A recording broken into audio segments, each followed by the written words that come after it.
SM Store, amanah dalam muamalah. Bismillahirrahmanirrahim. Assalamualaikum warahmatullahi wabarakatuh. Innal hamdalillah nahmaduhu ta'ala wa nasta'inuhu wa nastaghfiruh wa na'udzu billahi min syururi anfusina wa sayyiati a'malina. Man yahdihillahu fala mudilla lahu wa man yudlilhu fala hadiya lahu. Ashhadu an la ilaha illallah wahdahu la syarika lah wa ashhadu anna Muhammadan abduhu wa rasuluh. Ya ayyuhalladzina amanu taqullaha haqqa tuqatih wa la tamutunna illa wa antum muslimun. Amma ba'd, fa inna asdaqal hadithi kitabullah wa khairal hadi hadi Muhammadin sallallahu alaihi wasallam, syarrul umuri muhdatsatuha, fa inna kulla muhdatsatin bid'ah wa kulla bid'atin dhalalah wa kulla dhalalatin finnar. Ma'asyiral muslimin, jemaah sekalian rahimani wa rahimakumullah. Pertama-tama kita panjatkan segala puji dan syukur kehadirat Allah Subhanahu wa ta'ala.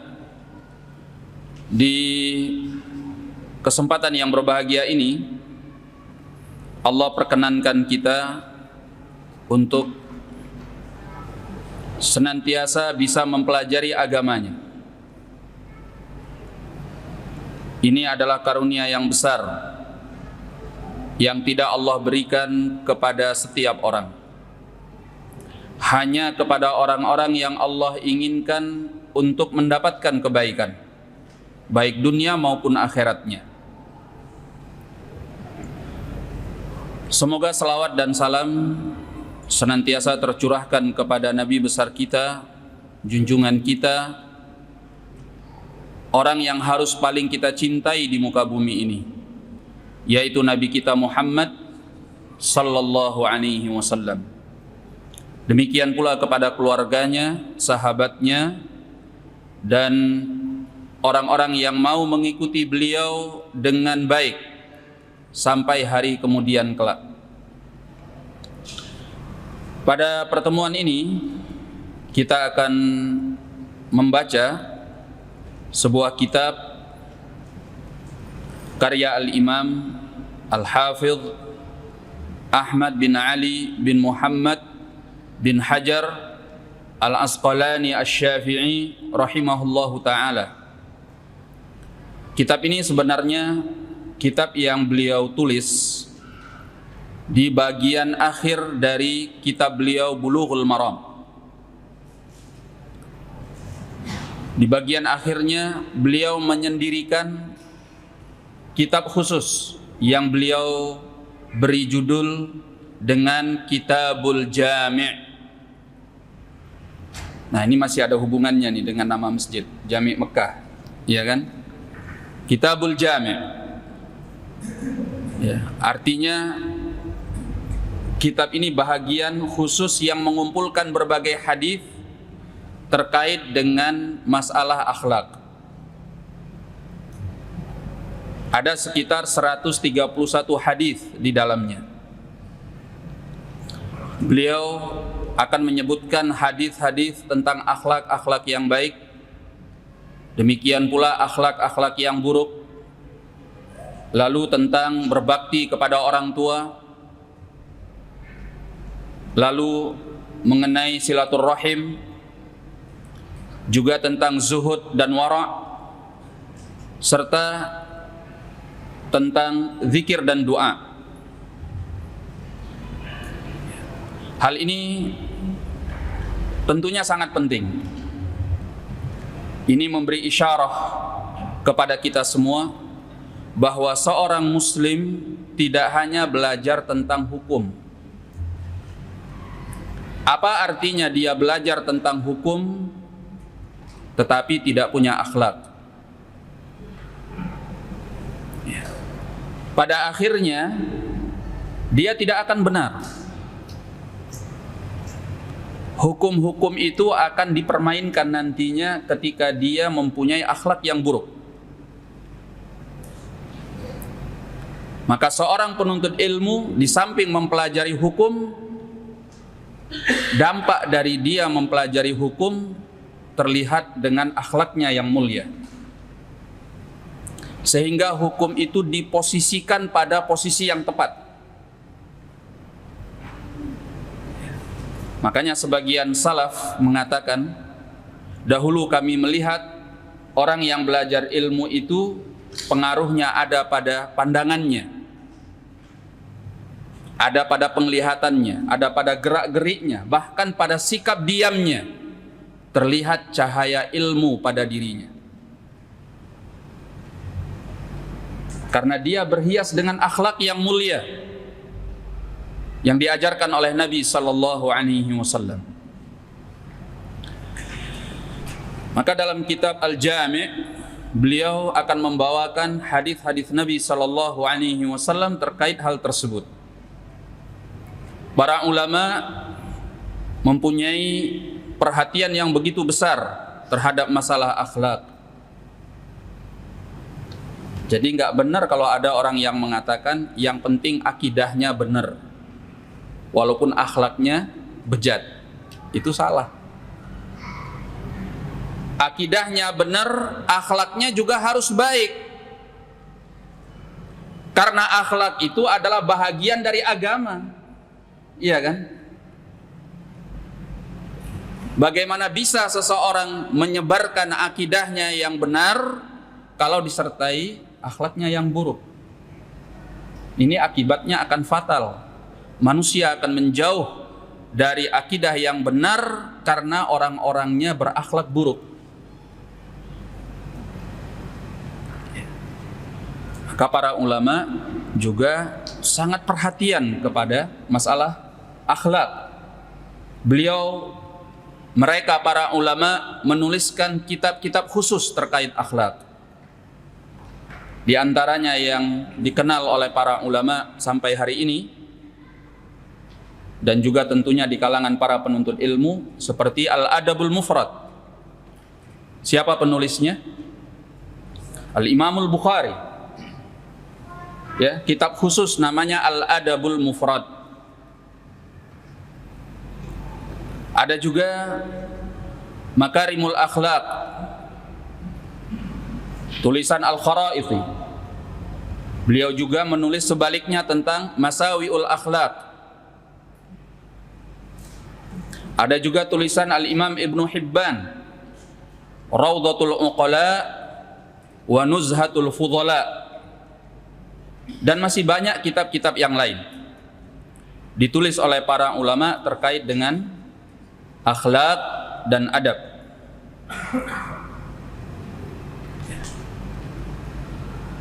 Akhwani ma'asyiral muslimin, jemaah sekalian rahimani wa rahimakumullah. Kita mulai dengan bab yang pertama, yaitu babul adab. Bab yang pertama dalam kitabul Jami' adalah babul adab. Bab tentang adab. Adab itu dikatakan oleh Al-Imam Ibnul Qayyim rahimahullah, al-adab isti'malul khuluqil jamil. Adab yaitu menggunakan akhlak yang indah. Itu adab. Sopan santun dalam bahasa kita.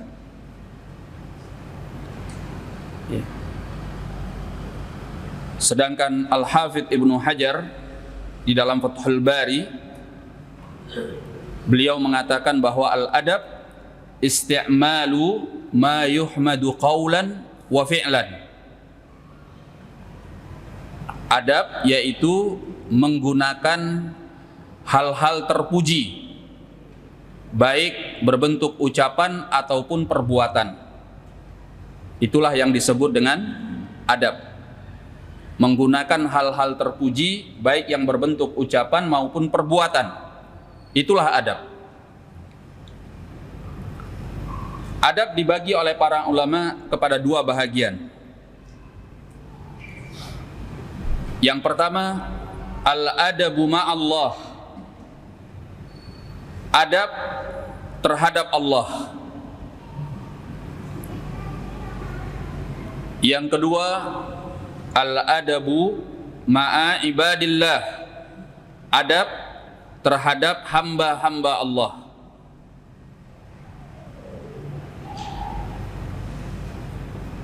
Adab terhadap Allah artinya mengagungkan Allah dengan mengibadahinya melalui pelaksanaan terhadap perintahnya dan meninggalkan larangannya. Itu artinya adab terhadap Allah. Ya. Saya ulangi, apa artinya adab terhadap Allah? Mengagungkan Allah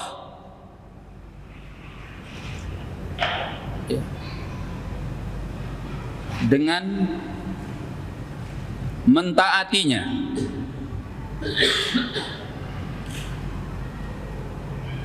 lewat pelaksanaan perintahnya dan meninggalkan larangannya. Oleh karena itu, sebesar-besarnya adab, seagung-agungnya adab terhadap Allah adalah mentauhidkan Allah, mengesahkan Allah dalam perkara ibadah. Karena inilah perintah yang paling agung di dalam Islam, paling pokok, paling fundamental, yaitu mentauhidkan Allah. Ya. Kalau seseorang tidak lagi mentauhidkan Allah, dia adalah orang yang paling tidak beradab kepada Allah. Bagaimana mungkin orang yang melakukan perbuatan syirik, menduakan Allah, dikatakan dia beradab kepada Allah? Itu adalah sejelek-jeleknya manusia terhadap Allah tabaraka wa ta'ala. Makanya syirik itu adalah kezaliman yang paling besar. Apa kata Luqman kepada anaknya? Inna syirka la zulmun azim. Syirik itu adalah kezaliman yang paling besar. Seorang yang tidak beradab kepada Allah dengan melakukan syirik, tidak ada kata ampun, kecuali kalau dia bertaubat. Innallaha la yaghfiru ay yushraka bih wa yaghfiru ma duna dzalika liman yasha. Sungguhnya Allah tidak akan mengampuni perbuatan syirik kepadanya dan mengampuni yang lebih ringan daripada itu bagi siapa yang Dia kehendaki. Jadi seagung-agungnya adab terhadap Allah adalah mentauhidkan Allah. Dan sejelek-jeleknya adab kepada Allah adalah menyekutukan Allah.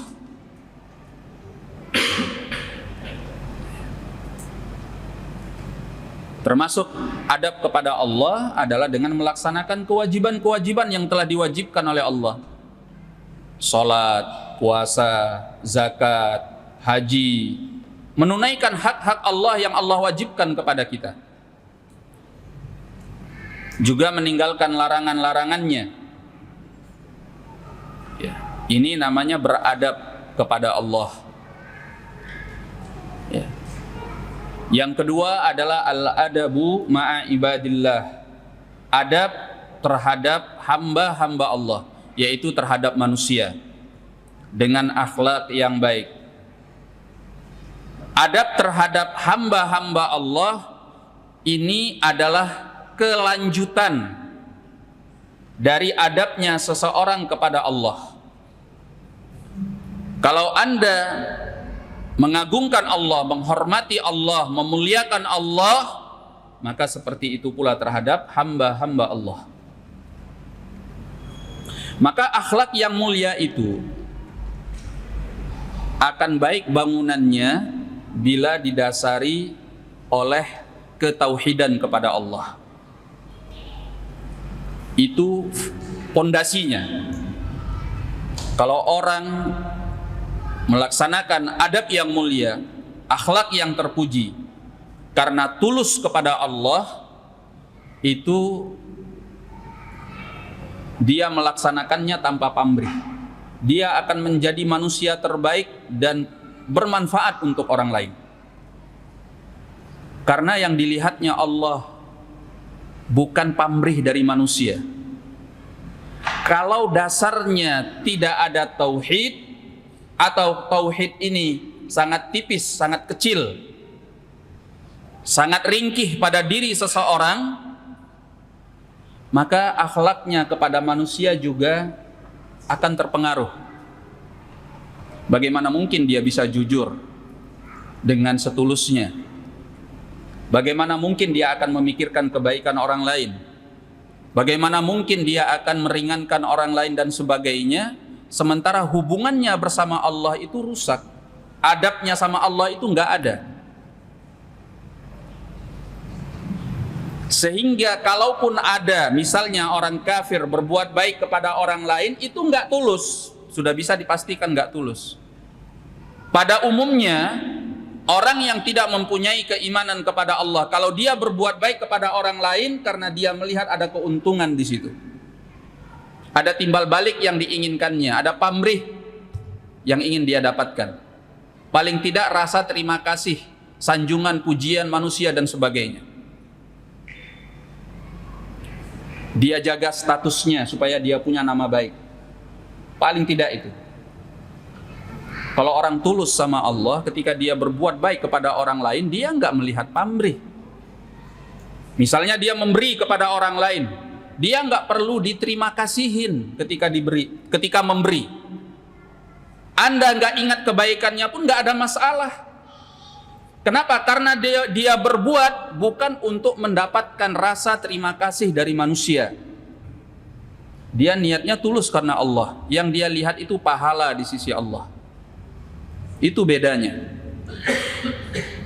Makanya atas dasar ketauhidan kepada Allah ini, adab bersama Allah ini, lahir manusia-manusia hebat di masa lalu, di masa salaf, seperti generasi para sahabat radhiyallahu anhum, para tabi'in, atba'ut tabi'in, yang berbuat kebaikan kepada manusia tanpa pamrih, karena dasarnya tauhid, adab terhadap Allah. Ya. Makanya tak heran kalau orang-orang di masa lampau masuk ke dalam Islam itu bukan semata-mata karena pedang-pedangnya para sahabat radhiyallahu anhum yang memerangi mereka di medan tempur. Ya. Kalaulah dasarnya negeri-negeri non-Islam, negeri-negeri non-Arab di masa lampau itu masuk ke dalam Islam karena takut akan pedang-pedangnya para sahabat yang memerangi mereka di medan perang, maka niscaya Islam tidak akan bertahan lama, tidak akan masuk ke dalam hati-hati mereka.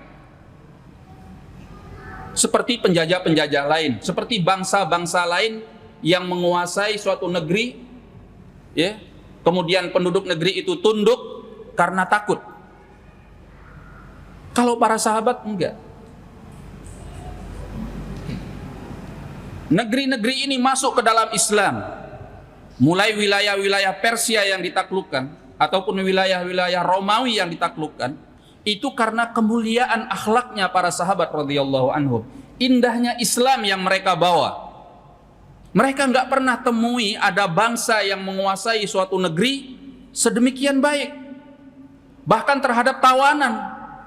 Negeri itu tidak diluluhlantakkan, tidak dihancurkan, tidak secara fisik, tidak secara psikologis, tapi justru dibuat maju dengan keindahan Islam yang ada pada mereka. Maka mereka berbondong-bondong masuk ke dalam Islam, dan Islam itu menjadi sesuatu yang begitu mereka yakini di dalam hati, sehingga waktu demi waktu berubahlah keadaan negeri-negeri yang tadinya non-muslim dari wilayah-wilayah Persia yang ditaklukkan oleh kaum muslimin ataupun wilayah-wilayah Romawi menjadi negeri-negeri Islam yang begitu indah dengan kekuatan Islam. Ya, mereka meniru para sahabat radhiyallahu anhum, mempelajari Islam, mengamalkan Islam, sampai kemudian lahir ulama-ulama yang begitu besar namanya di dalam dunia Islam sampai hari ini. Banyak enggak ulama-ulama yang non-Arab yang lahir dari negeri-negeri itu? Banyak sekali, termasuk Al-Imam Muslim di dalamnya. Asalnya Naisabur. Ummahatus Sitt, ya, itu tidak ada. Ummahatus Sitt itu Al-Bukhari, Muslim, Abu Daud, Tirmidzi, An-Nasa'i dan Ibn Majah. Tidak seorang pun di antara mereka yang Arab. Semuanya non-Arab. Ya. Itu lahir karena mereka mendapatkan Islam dari orang-orang yang membawanya begitu indah dengan akhlak mereka yang mulia, sehingga Islam itu mereka cintai, ya, masuk ke dalam hati mereka, mereka wariskan kepada generasi mendatang, kepada anak-anak mereka, mereka ajarkan, sampai kemudian lahirlah ulama-ulama hebat dari anak-anak keturunan mereka. Masya Allah, begitu. Taib. Karena para sahabat radhiyallahu anhum yang menyebarkan Islam ke seluruh dunia, mereka berbuat akhlak yang mulia kepada hamba-hamba Allah, dasarnya adalah tauhid. Tidak mengharapkan pamrih. Ya. Bahkan bukan sahabat biasa saja yang berbuat itu, sampai khalifahnya. Orang datang dari negeri Persia sana ke kota Madinah, ingin bertemu dengan Umar ibn al-Khattab. Ini disebutkan oleh Al-Imam Ibnu Katsir dalam Al-Bidayah wan Nihayah. Datang ke kota Madinah, ingin bertemu dengan Umar ibn al-Khattab. Mana sih khalifah yang begitu terkenal dan menggegerkan pada waktu itu bagi dunia-dunia non-Arab dan non-Muslim. Ya, karena berhasil melakukan penaklukan luar biasa, terutama kepada kekuasaan Persia. Begitu orang ini datang sampai di kota Madinah, bertanya mana khalifahnya, mau tahu mana sih khalifahnya yang begitu menggegerkan dunia. Dicari, ditunjukkan, ada di masjid. Datanglah orang itu ke dalam masjid. Sampai dalam masjid tanya, mana Umar ibn al-Khattab? Nggak taunya Umar ibn al-Khattab sedang tidur, ya, hanya beralaskan tangannya, sedang berbaring seperti masyarakat biasa. Tidak ada kelebihan dan keistimewaan dari orang lain. Penampilannya, pakaiannya, biasa aja. Karena kesederhanaan, kezuhudan, keikhlasan, ketulusan kepada Allah Tabaraka wa Ta'ala, ada seorang khalifah yang seperti itu. Iya. Ini baru satu cerita, banyak banget cerita tentang salaf, bagaimana keindahan akhlak mereka dan kemuliaan adab mereka, baik bersama Allah ataupun bersama hamba-hamba Allah. Nah, makanya ini adalah masalah yang sangat penting untuk juga kita pelajari terkait dengan akhlak yang mulia yang ditinggalkan, diwariskan oleh Nabi sallallahu alaihi wa ala alihi wasallam. Ikhwani ma'asyiral muslimin rahimani wa rahimakumullah. Kita masuk kepada hadis yang pertama.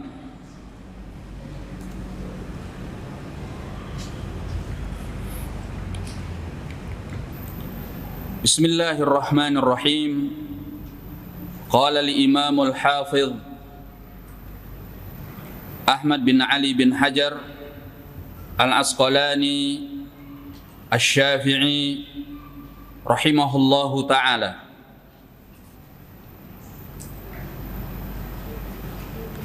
an Abi Hurairah radhiyallahu anhu, dari Abi Hurairah radhiyallahu ta'ala anhu,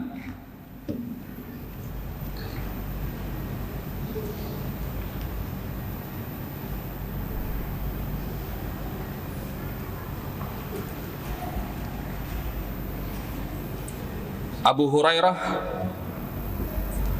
diperselisihkan di kalangan para ulama di Kutubur Rijal tentang periwayat-periwayat hadis mengenai nama beliau. Sekitar ada 30 pendapat tentang namanya. Tapi yang paling dekat adalah Abdullah atau Abdurrahman bin Sakhr. Abdullah atau Abdurrahman bin Sakhr radhiyallahu taala anhu. Beliau lebih dikenal dengan kunyahnya, yaitu Abu Hurairah. Abu Hurairah artinya bapak kucing, karena memang beliau dekat dengan seekor kucing, sehingga disebut dengan Abu Hurairah. Beliau ini adalah sahabat yang paling banyak hadisnya. Ada sekitar 5.000 hadis di dalam Masadirus Sunnah, Masadirul Hadis, paling banyak. Padahal beliau adalah sahabat yang bisa dikatakan belakangan masuk Islam. Beliau masuk Islam 3 tahun sebelum meninggalnya Rasulullah sallallahu alaihi wasallam. Maka terjadi perbedaan pendapat di kalangan para ulama tentang siapakah yang lebih banyak hadisnya, antara Abu Hurairah atau Abu Bakar radhiyallahu taala anhuma. Sebagian mengatakan tentu yang paling banyak adalah Abu Bakar, karena dia orang pertama masuk ke dalam Islam. Dia banyak mengetahui apa yang terkait dengan Nabi SAW yang tidak diketahui oleh sahabat-sahabat lain. Sebagian mengatakan Abu Hurairah. Bahkan Abu Hurairah ini sampai digelar sebagai Hafidhus Sahabah. Hafidhus Sahabah, sahabat yang paling hafal tentang hadis-hadis Nabi sallallahu alaihi wasallam. Namun yang paling kuat ini tergantung kondisinya. Sebagaimana yang dikatakan oleh Syekh Muhammad bin Saleh Al-Utsaimin rahimahullah. Kalau dilihat dari adaul hadis, yakni penyampaian hadis, maka Abu Hurairah yang paling banyak hadisnya, sehingga sampai dicatat sekitar lebih kurang 5.000 hadis di dalam kitab-kitab sunnah. Tapi kalau dilihat dari sisi hamlul hadis, penerimaan hadis, maka tidak diragukan yang paling banyak hadisnya adalah Abu Bakar. Dia orang pertama masuk ke dalam Islam. Lalu kenapa di dalam kitab-kitab sunnah itu hadis Abu Bakar tidak sebanyak hadis Abi Hurairah? Bahkan di sana ada sahabat-sahabat yang lebih banyak hadisnya daripada Abu Bakar. Jawabannya kata para ulama, karena Abu Bakar sepeninggal Nabi SAW cuma punya 2 tahun. Setelah itu beliau meninggal dunia. Dan dalam masa 2 tahun itu beliau sibuk dengan aba al-khilafah, sibuk dengan tanggung jawab mengurusi tentang kekhilafahan. Enggak punya banyak waktu untuk menyampaikan hadis. Beda dengan Abu Hurairah, umurnya jauh lebih panjang sepeninggal Nabi SAW, dan dia fokus untuk menyampaikan al-hadis kepada kaum muslimin. Itulah sebabnya kenapa hadisnya Abu Bakar di dalam kitab-kitab sunnah lebih sedikit daripada hadisnya Abu Hurairah radhiyallahu taala anhuma. Qala Rasulullah sallallahu alaihi wasallam. Bersabda Rasulullah sallallahu alaihi wasallam, hakul muslimi 'alal muslimi sit. Haknya seorang muslim atas muslim yang lain ada 6. Idza laqitahu fasallim alaihi. Apabila engkau bertemu dengannya, maka ucapkanlah salam kepadanya. Wa idza da'aka fa'ajibhu. Apabila dia mengundangmu, maka sambutlah undangannya. Wa idza stansahaka fansahhu. Dan apabila dia meminta nasihat kepadamu, maka nasihatilah dia. Wa idza atasa fahamidallaha fasammithu. Apabila dia bersin lalu dia memuji Allah, maka doakanlah dia. Wa idza maridha fa'udhu. Apabila dia sakit, maka jenguklah dia. Wa idza mata fatba'hu. Kalau dia meninggal dunia, maka iringilah jenazahnya. Rawahu Muslim. Diriwayatkan oleh Muslim. Dalam riwayat lain yang dikeluarkan oleh Al-Bukhari dan Muslim di dalam sahih keduanya, juga dari hadis Abi Hurairah, agak sedikit berbeda dari hadis ini. Lafadznya, hakul muslim 'alal muslimi khamsun. Haknya seorang muslim atas muslim yang lain ada 5. Kalau di sini ada berapa? 6. Beda 1. Yang tidak disebutkan di dalam riwayat Al-Bukhari dan Muslim adalah pernyataan wa idza stansahaka fansahhu. Apabila dia minta nasihat kepadamu, maka nasihatilah dia. Ya. Ini yang tidak ada. Baik. Hakul muslim 'alal muslim sit. Haknya seorang muslim atas muslim yang lain ada 6. Hak yang dimaksud di sini adalah al-amrul matlub 'ala wajhi ta'kid.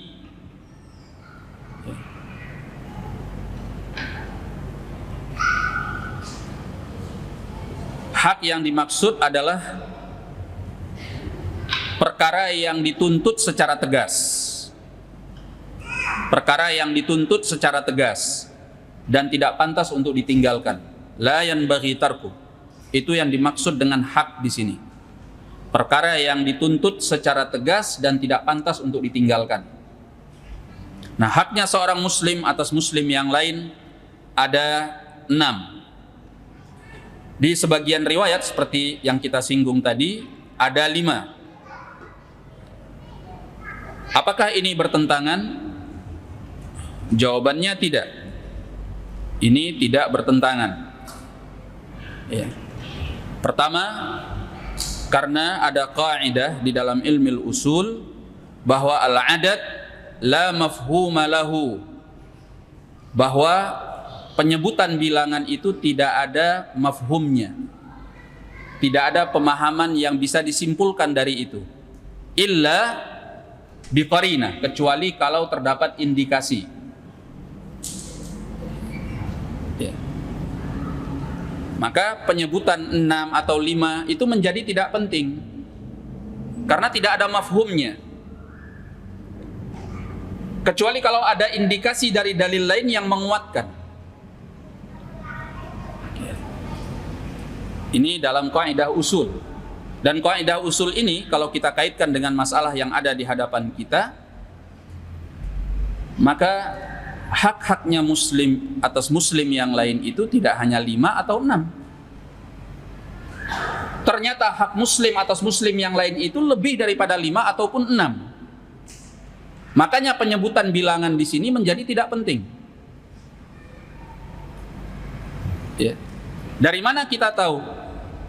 Ini tergambar dari banyak hadis. Di antaranya adalah sabda Nabi sallallahu alaihi wasallam, la yu'minu ahadukum hatta yuhibba li akhihi ma yuhibbu li nafsihi. Tidaklah beriman salah seorang di antara kalian, kata Nabi, sampai dia mencintai untuk saudaranya apa yang dia cintai untuk dirinya sendiri. Ada berapa banyak yang kita cintai untuk diri kita? Ada 5, ada 6 atau lebih? Banyak sekali. Kalau kita beriman, kata Nabi, engkau mencintai untuk saudaramu apa yang kau cintai untuk dirimu sendiri. Berarti penyebutan bilangan di sini 5 atau 6 itu tidak ada mafhumnya. Tidak mengandung konsekuensi pembatasan. Maka tidak bisa dipertentangkan. Baik. Kemudian yang pertama kata beliau,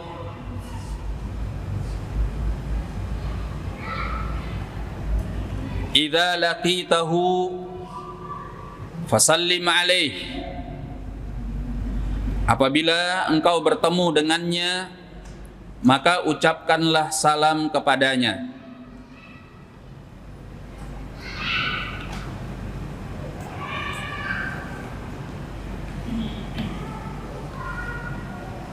Ini menunjukkan bahwa secara zahir al-hadis memulai salam itu adalah wajib. Maka kalau kita lihat kepada teks al-hadis, apa kata Nabi sallallahu alaihi wasallam? Idza laqitahu fasallim alaihi. Apabila engkau bertemu dengannya, maka ucapkanlah salam kepadanya. Ini perintah. Ya. Oleh karenanya sebagian ulama mengatakan bahwa hukumnya adalah wajib. Ya. Dan ini bahkan dinisbatkan kepada Syekhul Islam bin Taimiyah rahimahullah, dan merupakan salah satu dari dua pendapat di dalam mazhab al-Imam Ahmad. Yang jelas bahwa pendapat tentang wajibnya untuk memulai salam kalau ketemu dengan sesama muslim adalah mazhab al-Zahiriyah yang mengambil hanya teks al-hadis. Namun ulama yang lain menukilkan ijma', semacam al-Imam Ibnu Abdul Barr rahimahullah, sebagaimana dalam kitabnya At-Tamhid dan juga Al-Istidhkar, beliau menukilkan adanya kesepakatan para ulama bahwa memulai salam itu adalah sunnah, bukan wajib, mustahabbah. Dan membalasnya adalah wajib, fardu. Jadi memulainya sunnah, membalasnya wajib. Nah, dan ini paling tidak bisa dikatakan sebagai pendapat mayoritas para ulama. Ya, kalaupun seandainya ada perbedaan pendapat, paling tidak ini adalah pendapat al-jumhur. Karena dalam babul adab, mayoritas para ulama menganggap perintah itu bukan perintah wajib, tapi perintah yang lahir adalah untuk menunjukkan kesunnahannya, bahwa itu mustahabbah. Karena babnya adalah babul adab, babul akhlak, bukan babul ibadah. Artinya ibadah mahdhah. Nah,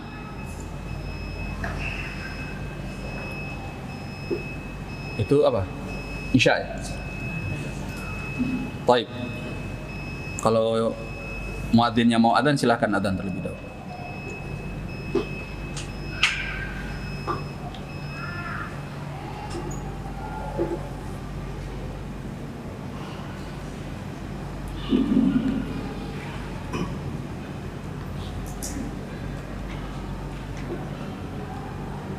Allahu Akbar, Allahu Akbar.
حي على الصلاة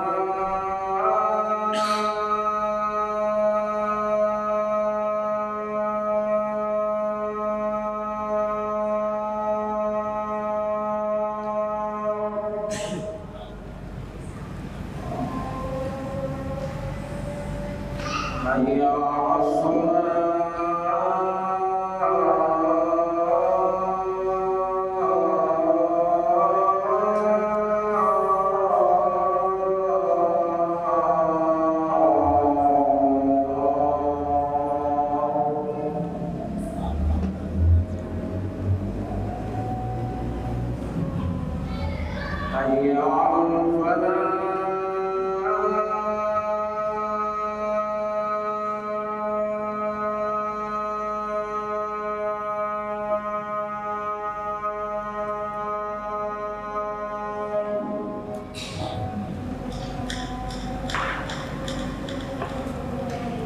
حي على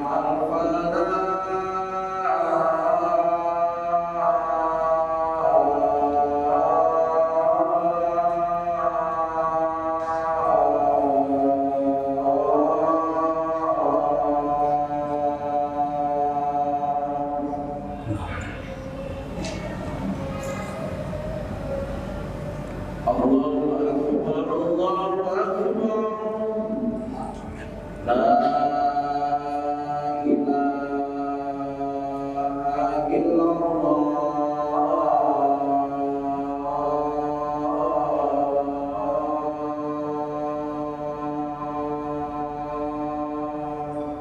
La ilaha.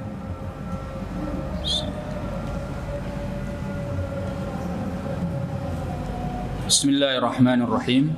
Kita lanjutkan sedikit sebelum kita salat Isya. Jadi Al-Imam Ibnu Abdul Barr rahimahullah menukilkan ijma' dalam masalah ini. Kalaupun seandainya ada khilaf, paling tidak ini adalah mazhabul jumhur bahwa hukumnya sunnah untuk memulai salam ketika sesama muslim bertemu. Dan yang menguatkan hal ini bahwa hukumnya sunnah adalah hadis dalam riwayat Al-Bukhari dan Muslim tentang dua orang yang saling bertikai. Mereka boleh atau salah satunya memboikot saudaranya sehingga tidak bertegur sapa, tidak mengucapkan salam kalau bertemu. Namun tidak boleh lebih daripada 3 hari. Dan Nabi SAW kemudian menyatakan wa khairuhuma alladhi yabda'u bis salam. Dan yang terbaik dari keduanya adalah yang mau memulai salam. Kalau seandainya wajib, maka nggak akan boleh mereka tidak saling mengucapkan salam apalagi sampai 3 hari. Ya. Bahkan Nabi hanya menyatakan bahwa yang terbaik adalah yang mau memulainya, menunjukkan bahwa hukumnya hanya sunnah, bukan wajib. Perintah ini adalah perintah nadb, perintah sunnah, bukan menunjukkan wajib. Wallahu a'lam. Dan ini adalah salah satu keindahan Islam, yaitu syariat menyebarkan salam. Ya. Oleh karenanya kita jangan enggan untuk menyebarkan salam kepada sesama kaum muslimin. Karena salam itu adalah doa keselamatan. Ya, ketika kita mengatakan assalamualaikum, keselamatan atas kalian kepada orang yang kita temui. Keselamatan dari segala hal, dari penyakit, dari bencana, dari musibah, ya, bahkan dari keburukan-keburukan semacam kemaksiatan dan sebagainya. Ucapan yang sangat indah, assalamualaikum. Kemudian saudara kita juga mengatakan waalaikumsalam. Sama-sama mendoakan keselamatan. Makanya kata Nabi SAW, la tadkhulunal jannah hatta tu'minu. Kalian tidak akan masuk surga sampai kalian beriman. Wala tu'minu hatta tahabbu. Kalian tidak beriman sampai kalian saling mencintai. Ala adullukum ala syai'in idza fa'altumuh tahabbtum. Maukah, kata Nabi sallallahu alaihi wasallam, aku tunjukkan kepada kalian mengenai sesuatu yang kalau kalian lakukan hal itu maka kalian akan saling mencintai. Maka lalu beliau mengajarkan ufshus salama bainakum, sebarkan salam di antara kalian. Ini disebutkan di dalam Sahih Muslim. Nah, maka orang yang paling mulia adalah yang memulai, bukan yang menunggu. Ya. Kadang kita termasuk enggan ya memulai itu. Kadang kita lebih suka menanti. Dia ngucap salam enggak nih? Ada gengsi-gengsinya gitu. Kayaknya kita ngerasa kalau enggak disalami berarti enggak perlu disalami, enggak perlu ditegur gitu. Padahal kalau kita entah itu siapa, kalau kita mulai assalamualaikum, apa kata Nabi? Wa khairuhuma alladzi yabda'u bis salam. Yang terbaik itu adalah yang memulai salam. Atau dalam hadis lain, hadis Abu Daud dan yang selainnya, Nabi mengatakan inna aulan nasi billah, manusia yang paling utama, yang paling mulia dengan Allah, man bada'ahum bis salam, orang yang mau memulai manusia mengucapkan salam. Ya kalau kita saling kenal mungkin agak lebih ringan untuk memulai salam. Yang berat itu kan kalau nggak kenal. Tapi menyebarkan salam yang diajarkan oleh Nabi SAW ini kepada siapapun, mau kenal nggak kenal. Iya. Makanya datang dalam riwayat Al-Bukhari dan Muslim, Nabi menyatakan wa taqra'us salam ala man ta'rifu, ala man arafta, wa ala man lam ta'rif. Engkau sebarkan salam kepada orang yang engkau kenal atau tidak engkau kenal. Iya. Udah ucapkan saja salam. Bagaimana lafadznya? Minimal assalamualaikum, itu minimal. Kalau ingin lebih sempurna, assalamualaikum warahmatullah. Lebih sempurna lagi, assalamualaikum warahmatullah wabarakatuh. Masya Allah, keselamatan atas kalian, juga kasih sayang Allah, juga keberkahannya. Wah, itu lengkap banget ya. Sebagian ulama mensahihkan riwayat tambahan wa maghfiratuh, semacam Syekh Al-Albani rahimahullah. Ya, hanya saja kalau di kalangan kita nggak familiar ya. Yang kebanyakan diketahui oleh kaum muslimin adalah assalamualaikum warahmatullahi wabarakatuh. Itu lafaz yang lengkap, yang sempurna. Nah, karena menjawabnya adalah wajib, kita paling tidak harus menjawab dengan yang semisal. Apa dalilnya bahwa menjawabnya adalah wajib? Dalilnya adalah firman Allah tabaraka wa ta'ala di dalam surat An-Nisa ayat ke-86. Itu dalil yang menunjukkan wajibnya menjawab salam. Allah mengatakan, wa idza huyyitum bi tahiyyatin fahayyu bi ahsana minha aw rudduha. Kalau diucapkan tahiyyah, tahiyyah itu ucapan selamat. Ya, kalau dalam Islam adalah assalamualaikum. Kalau diucapkan kepada kalian ucapan selamat, maka fahayyu bi ahsana minha, jawablah ucapan selamat itu dengan yang lebih baik. Atau kalau tidak, kata Allah, rudduha, ya, balaslah dengan yang semisal. Itu penafsiran Al-Imam Ibnu Katsir di dalam tafsirnya terhadap ayat ini. Artinya apa? Ya, kalau dia mengatakan assalamualaikum, minimalnya kita menjawab waalaikumsalam. Kalau ingin lebih baik, kita jawab waalaikumsalam warahmatullah. Akan lebih baik lagi waalaikumsalam warahmatullahi wabarakatuh. Kalau dia mengatakan assalamualaikum warahmatullah, gimana kita menjawabnya? Bolehkah kita menjawab waalaikumsalam? Hah? Kurang dari kadar yang minimal. Kan minimalnya harus semisal. Berarti menjawabnya harus waalaikumsalam warahmatullah.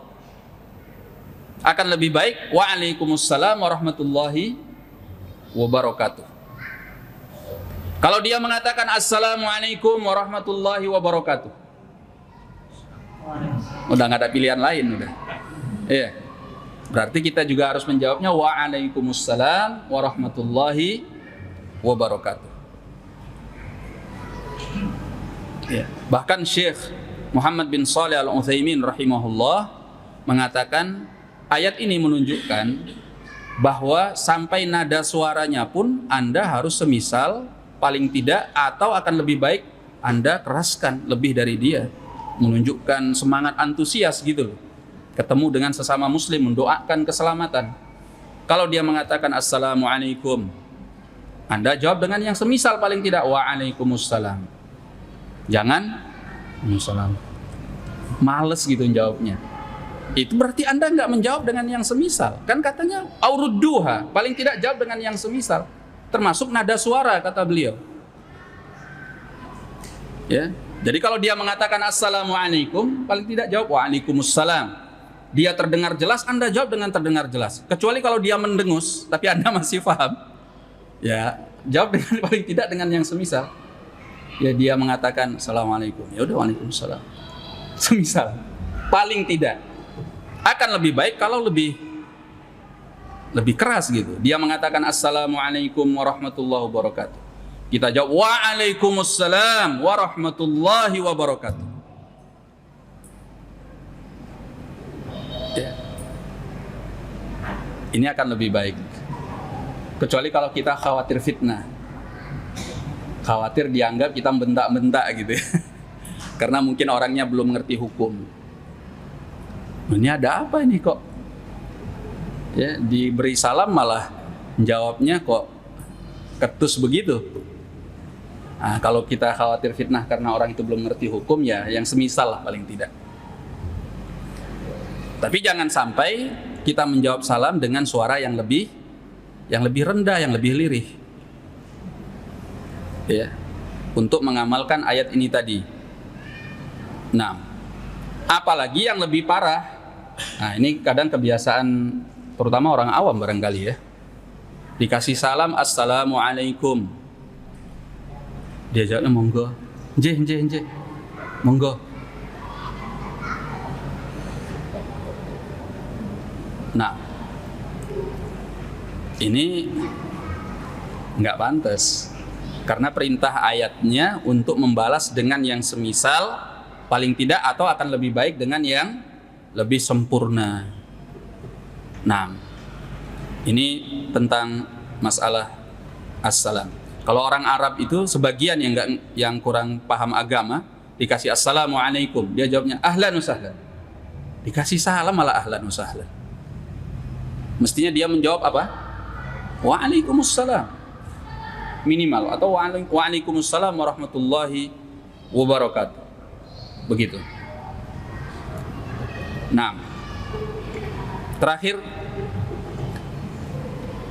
bagaimana kalau kemudian ada sebagian orang kalau ketemu itu nggak mengucapkan salam? Kalau orang Arab bilangnya sobahul khair kalau pagi ya, kalau sore masaul khair, atau sobahun nur, masaun nur. Kalau kita selamat pagi, selamat siang, selamat malam, salam super gitu. Ya, sebagian ulama memakruhkan itu. Ya. Sampai Al-Imam An-Nawawi mengatakan dalam rangka untuk memberikan teguran kepada orang yang seperti itu, jangan dijawab ucapannya. Biar dia tahu bahwa Islam itu punya salam yang indah, yaitu assalamualaikum.